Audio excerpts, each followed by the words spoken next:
हाय दोस्तों, कैसे होंगे? Good morning. आप लोग अच्छे होंगे। दोस्तों, आज हम नोटिफिकेशन लेकर आया है बिहार कार्यालय परिचारी नया भर्ती। हम डेली क्या करते हैं, आप लोग को जहां भी जॉब आते हैं सबसे पहले मैंने वीडियो आप लोग को बनाकर जानकारी देने का काम करते हैं। इसलिए वीडियो अगर अच्छा लगता होगा तो आप लोग जरूर सब्सक्राइब करेंगे हमारे चैनल को या फेसबुक को फॉलो करेंगे। हम सबसे पहले आप लोग को नोटिफिकेशन देते हैं और बहुत डिटेल में हम नोटिफिकेशन देते हैं, इसलिए वीडियो ये थोड़ा सा लॉन्ग हो सकते हैं लेकिन डिटेल जानकारी देते हैं। अगर वीडियो और कुछ आप लोग को कमी होगा तो जरूर बताइएगा, हम जरूर नया वीडियो बनाकर फिर से आप लोग को बताने का काम करेंगे। इसलिए वीडियो को सब्सक्राइब जरूर करें चैनल को, क्योंकि सबसे पहले हम ही पता करते हैं, क्योंकि एजुकेशन चैनल है मेरा। एजुकेशन चैनल के बारे में हम सर्च करते रहते हैं कि कौन सा बहाली कहाँ आने वाले हैं, और हम सबसे पहले आप लोग को जानकारी देने का काम करते हैं। इसलिए हमारे चैनल को जरूर फॉलो करें। देखिए, है बिहार का ये वैकेंसी है दोस्तों। ये कहाँ का है? बिहार का है, 4th ग्रेड का। जैसे झारखंड में 4th ग्रेड आया था पलामू में, उसी तरीका से ये बिहार में आया है। लेकिन झारखंड से बहुत अच्छा बिहार की सरकार है, जो हमेशा एग्जाम लेने का काम करता है। झारखंड में खाली कोर्ट ही कोर्ट मिलेंगे, केस पर केस। तो आइए हम बिहार के बारे में आते हैं। बिहार विभाग इसमें है 53 बिहार में वैकेंसी होना है। कितने बिहार में होना है, कितने विभाग में होना है? 53 विभाग है इसमें। बिहार कार्यालय परिचारी नया भर्ती, ये 4th ग्रेड की बहाली है। सैलरी बहुत अच्छा है, 32,000 से तो कम सैलरी मिलेगा ही नहीं। 32 से 35,000 के आसपास सैलरी मिलेंगे, और हर साल जो बढ़ते हैं 3% बढ़ेंगे। विभाग है 53 विभाग में वैकेंसी है। टोटल पोस्ट है 3727 पोस्ट है। टोटल पोस्ट कितना है?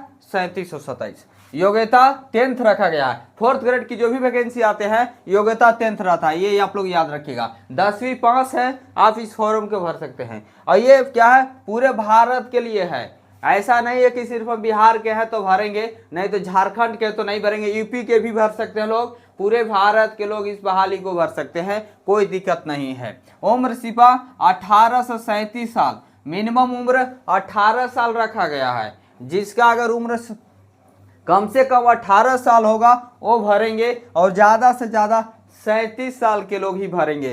ये जनरल के लिए हम बात कर रहे हैं। अगर आप ईबीसी या बीसी में हैं तो आपको 3 साल की छूट मिलेगा। 37 से तो 40 साल तक भरिए।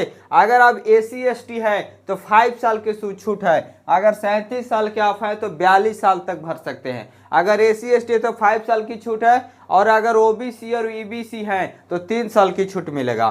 फी कितना लगेगा? देखिए, चुनाव आते गवर्नमेंट क्या रूल आ दिए? 100 रुपया। पहले 1000 रुपया 600 रुपया से तो कम में नहीं होते थे, लेकिन अब क्या है? अब आपको 100 रुपया में मिलेंगे। इसलिए इसका फायदा जरूर सभी को उठाइए, और इस फॉर्म को 100 रुपया में भर दीजिए। दूसरा है अप्लाई कब से होगा? 25 अगस्त से होगा। और आज हम पहले आप लोग को बता दिए हैं, 4 दिन पहले ही बता दिए हैं। तो क्या होगा? 25 अप्लाई होगा, 25 अगस्त से लेकर 26 सितंबर तक होगा। 26 सितंबर तक अप्लाई होगा। इसका अप्लाई कब तक होगा? 25 अगस्त से लेकर 26 सितंबर तक, बहुत टाइम है। और सबसे पहले हम जानकारी देते हैं, अगर आप लोग को कुछ विशेष इसमें जानना होगा तो जरूर हमें कमेंट करके बताइएगा कि इसमें ये क्या है, हम टोटली बता देंगे। फिर सिलेक्शन कैसे होगा? प्रारंभिक परीक्षा, मुख्य परीक्षा और डीबी होगा। इसमें एक और शर्त रखा गया है कि 3700 सीट है। अगर इसमें 40,000 से कम फॉर्म भरे जाएगा तो एक ही एग्जाम होगा। एग्जाम होंगे लेकिन एक होंगे। अगर 40,000 से कम फॉर्म भरे जाएंगे तब, लेकिन ये पॉसिबल नहीं है कि 40,000 से कम फॉर्म भरे जाएंगे। इतना बेरोजगारी है, 40,000 कम, 40,000 तो वो जिला में फॉर्म भरा जाएगा। तो ये तो पूरा भारत के लिए है।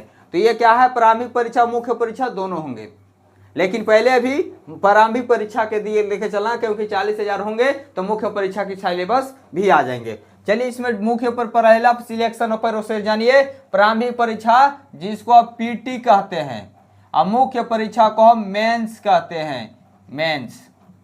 और उसके बाद तीसरा में डीबी होगा। फिर पीटी का सिलेबस क्या होगा? 100 क्वेश्चन होंगे जो 4 मार्क्स के होंगे। 100 क्वेश्चन होंगे जो 4 मार्क्स का होगा। पीटी का सिलेबस हम बता रहे हैं, मेंस का नहीं। अगर 40,000 से ज्यादा फॉर्म आएंगे तो मुख्य परीक्षा भी होंगे, मेंस भी होंगे। बताइए, चपरासी का भी परीक्षा 2-2 देकर जाना है। 2 एग्जाम देना ही होगा, तब जाकर आप 4th ग्रेड की जॉब पाइएगा यहाँ। अगर 40,000 से ज्यादा होंगे तो 2 परीक्षा। पीटी का सिलेबस है 100 क्वेश्चन होंगे जो 4 मार्क्स का होगा। टोटल 400 मार्क्स का आपका एग्जाम होगा। इसमें एक बात ध्यान रखना है, टाइम आपको 2 घंटा दिया जाएगा, टाइम 2 आवर दिए जाएंगे और निगेटिव मार्किंग 1/4 है। अगर 4 गलती होता है तो आपको 1 कट जाएगा। अगर चार मार्क्स में से 1 गलती कीजिएगा तो 4 मार्क्स में से 1 नंबर कट जाएगा, माइनस में कटेगा, 3 नहीं दे देगा, ऐसा नहीं है। 4 अगर सही कीजिएगा तो 4 मार्क्स देंगे, आप गलत कीजिएगा तो 1 मार्क्स, -1 मार्क्स देगा, -1। अगर आप जो लाए होंगे ना वो भी कटेगा। निगेटिव मार्किंग है, गलत होने पर 1 नंबर कटेंगे, क्योंकि 4 मार्क्स का है तो 4 का 1, 4 मार्क्स का है ना जी, 4 मार्क्स का है, 4 मार्क्स का है तो 4 का 1/4 कीजिए तो 4 मार्क्स का तो 1 मार्क्स आएगा, कटेगा। सामान्य, अब इसका देखिए पीटी का एग्जाम का सिलेबस क्या क्या है। सामान्य ज्ञान से 40 क्वेश्चन आएंगे, तो समझिए 40 क्वेश्चन का मतलब 160 मार्क्स का आएंगे सामान्य ज्ञान से। सामान्य ज्ञान से कहेंगे 40 क्वेश्चन आएंगे, 40 क्वेश्चन का मतलब 4 चौके 16, 160 मार्क्स का सामान्य। गणित से देखिए आएगा, गणित से आएगा आपका 30 क्वेश्चन, गणित से कितने क्वेश्चन आएंगे, 30 क्वेश्चन आएंगे, 40 30 70 क्वेश्चन, और 30 क्वेश्चन आपका हिंदी आएगा। अगर जिस भाई बंधु को अगर इंग्लिश से डर लगता होगा उन्हें टेंशन लेने की आवश्यकता नहीं, यहाँ इंग्लिश की बातें नहीं करता है, बिहार है भाई। कोई भी स्टेट आप इंग्लिश बहुत कम ही पूछते हैं, और ना इसमें साइंस का भी झमेला है। बहुत सारे ऐसा भी होते हैं जिसको साइंस से भी डर लगता है, साइंस समझ नहीं आता है, उनके लिए बहुत बढ़िया जॉब है। साइंस भी नहीं है, खाली सामान्य ज्ञान है, जीके है, गणित है, हिंदी है, 3 ही सब्जेक्ट आपको, गणित और हिंदी कर लीजिए। यहाँ 30-60 नंबर का कोई रोकेगा जी इसमें? हिंदी और गणित में 30-60 नंबर यहाँ आ जाएगा, 40 नंबर यहाँ बचेगा। इस पर फोकस, जिसका सामान्य ज्ञान पर अच्छा होगा अति पकड़, उसको ही जॉब आसानी से मिल जाएंगे। जिसको सामान्य ज्ञान पर फोकस होगा उसको ये जॉब मिल जाएंगे, क्योंकि वो गणित और हिंदी कर लेगा, गणित और हिंदी कर लेगा सामान्य ज्ञान के छात्र। और जिसको सामान्य ज्ञान अच्छा होगा उनके लिए जॉब जो है बहुत बेटर है। अगर सामान्य ज्ञान नहीं, सामान्य ज्ञान पर ध्यान दीजिए, 40 क्वेश्चन है। गणित आप कर लीजिए, गणित इसका हार्ड नहीं होंगे, इसलिए हम बोल रहे हैं कि जिसका सामान्य ज्ञान होगा उसको जॉब मिल जाएगा, क्योंकि गणित इसका हार्ड नहीं होगा, 10th लेवल का होगा। हिंदी भी हार्ड नहीं होगा, 10th लेवल का होगा। हिंदी और गणित का सिलेबस से कितना बड़ा है, सामान्य ज्ञान अथाह है। करेंट पर फोकस कीजिएगा। फिर मेन क्या है, मिनिमम पासिंग भी दिया है। अगर आप उससे कम नंबर लाते हैं तो आपका नंबर काउंट ही नहीं किया जाएगा। अगर जनरल का क्या है 40%, अगर जनरल में तो आपको 40% लाने पड़ेगा। इसका 40% का मतलब 160 नंबर, कितना 160 नंबर लाना ही लाना है, तब जाकर आपको मेरिट में कुछ बताए नंबर जुड़ा किया जाएगा। 20 पासिंग मार्किंग, अगर मान लीजिए सीट खाली रह गया और 40% से कम है तो आपको पास ही नहीं करेगा, सीट खाली रह जाएगा लेकिन नहीं देगा। सोचिएगा कि अगर 40% से कम है तो पूरा सीट खाली रह जाएगा, कोई नहीं 40% लाएगा तो सारे सीट खाली रह जाएंगे लेकिन जॉब नहीं देगा। ये इसलिए मिनिमम पासिंग है, लेकिन ऐसा संभव नहीं है। बिहार के बच्चा इसमें 80 से 90 नंबर लाने के लिए तैयार रहेंगे, 80 से 90 क्वेश्चन सही कर देंगे। ये बिहार का क्वालिटी है और यूपी का। बिहार और यूपी में सीट खाली वैकेंट नहीं होते हैं, झारखंड में होते हैं। आइए बीसी में रहेंगे तो 36.5%, अगर ईबीसी में तो 34% आपको पासिंग मार्किंग लाना होगा। एसी एसटी में है तो 32%, फीमेल है तो 32% और पीएच है तो 32%। बताइए, इस सोचेगा कि अब हम पास कर जाएंगे तो जॉब मिल जाएगा, नहीं, ये कट ऑफ पास करना होगा।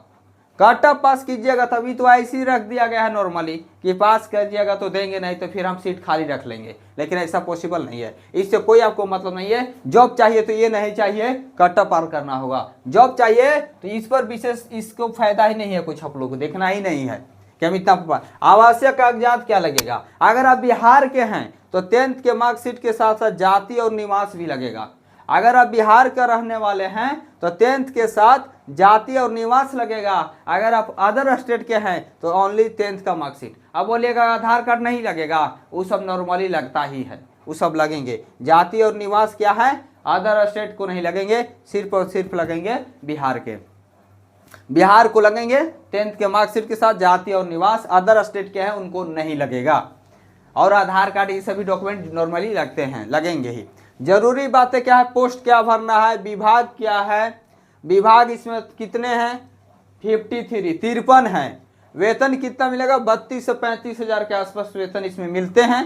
कितना नंबर लाना होगा तो कम से कम 300 मार्क्स। अगर 400 का एग्जाम है तो अगर निगेटिव काट के अगर 300 आप नंबर लाते हैं तो आप सेफ जोन में है, आपको ये जॉब मिलने की 99% कह सकते हैं कि संभावना बढ़ जाएंगे। अगर 90, क्योंकि जीके जीएस में कोई अति नहीं है, माई बाप नहीं है इसका कि ला सकता है, कन्फर्म नहीं कर सकता। मैथ नहीं है, मैथ ला लेगा, हिंदी में भी ला लेगा, लेकिन जीके में नहीं लेगा। इसलिए आप लोग टारगेट रखिएगा कि इसमें कितना मार्क्स लाना है, 300 मार्क्स लाइए। निगेटिव काट के 300 मार्क्स बहुत होते हैं, यही है। अब और कोई इसमें जानकारी आप लोग को लगता होगा कि कोई किसी को कन्फ्यूजन है इस फॉर्म भरने से, तो जरूर कमेंट करके बताइएगा। उस टॉपिक पर हम क्या करेंगे, वीडियो जरूर आप लोग को बनाकर स्पष्ट वीडियो भेजेंगे। इतना ही एक वीडियो में आज हम रखते हैं। अगर आप लोग को वीडियो से लगता होगा कि अच्छा जानकारी हम टाइम टू टाइम जानकारी दे रहे हैं, तो हमारे वीडियो को जरूर शेयर कीजिएगा, सब्सक्राइब कीजिएगा और लाइक कीजिएगा, और कमेंट करके जरूर बताइएगा कि और क्या आप लोगों को क्या कन्फ्यूजन रह गया है। दोस्तों आज यहीं तक रखते हैं, धन्यवाद। नेक्स्ट वीडियो में आप लोग जरूर बताइएगा कमेंट करके कि कमी कहाँ है।